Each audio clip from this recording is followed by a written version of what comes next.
German cars గురించి మనం మాట్లాడదాం. నార్మల్గా ఒక కార్ గాయ ఉన్నాడనంటే వాడికి నిజంగా జర్మన్ కార్ అంటే చాలా పిచ్చి ఉంటుంది. వాడికైనా అది డ్రైవ్ చేస్తే వాడికి ఇంక ఏ కార్నైనా కూడా ఆ హ్యాపీనెస్ వాడికి రాదు ఆ జర్మన్ కార్ డ్రైవ్ చేసిన తర్వాత. అలాంటి జర్మన్ కార్ మా అందరికి ఎక్కించింది నువ్వు. అలాంటి నువ్వు జర్మన్ కార్ అమ్మేసి ఫార్చునర్ ఎందుకు కొన్నావు ఇప్పుడు? అంటే వెంటనే కొనేసి అమ్మేలే కదా, వాడాను కదా. అదే బట్ ఎందుకు ఆ ట్రాన్సిషన్ చెప్తా. ఫర్ ఎగ్జాంపుల్ ఇప్పుడు నీకు జర్మన్ కార్ వాల్యూ తెలవాలంటే ఫస్ట్ నువ్వు ఐదర్ మార్తినో, క్విడ్డో, రెనాల్టో ఇది లో బండ్లు వాడాలి. నేను డిజైర్ని హైయెస్ట్ స్పీడ్ అంటే ఒకసారి నేను విజయవాడ పోవాల్సి వచ్చింది అర్జెంటుగా, నన్ను రమ్మన్నారు. నేను వెళ్ళాల్సిన టైం యాక్చువల్గా మా డాడీ క్యాలిక్యులేట్ చేసింది 6.5 hours. మనం 4 hours అక్కడ ఉన్నాం. అంటే నేను దగ్గర 160, 170 ఆ రేంజ్లో క్రూజ్ చేసిన.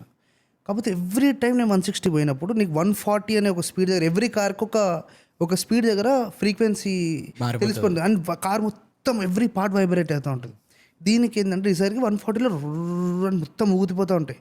అయినా మనం కొడతాం దాన్ని 160 కొడుతుంటే నీకు తేలికగా, అంటే ఇక నీకు తెలుసు ఒక్క రాయి జాలు మనం సెట్ చేసే నీకు ఆ రోజు అని అట్లా పోతున్న టైంకి నీకు అర్థమవుతుంది నేను సేఫ్గా లేను, ఇక జాలు ఇన్ని ఇయర్స్ వాడినాం.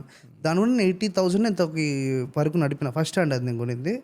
దాని తర్వాత ఇది వెంటో తీసుకున్నాం 190 స్పీడ్లో కూడా. నీకు మధ్యలో నీకు క్రాసింగ్స్ వస్తాయి దిగడానికి ఎక్కడానికి, ఆ మధ్యలో వైరింగ్స్వి నీకు ఇవి ఉంటాయి అటాచ్మెంట్స్. సో నీకు రోడ్స్ ఈక్వల్గా వెళ్ళదు, ఇట్లా అప్ అండ్ డౌన్ అవుతూ ఉంటుంది. అక్కడ కూడా వెంటో ఇట్లా వెళ్ళి స్టేబుల్ అయిపోతూ ఉంటుంది, వెళ్ళి స్టేబుల్ అయిపోతుంది. హై స్పీడ్లో కూడా బంప్ వచ్చినా కూడా ఎగిరి స్టేబుల్ అయిపోతూ ఉంటుంది.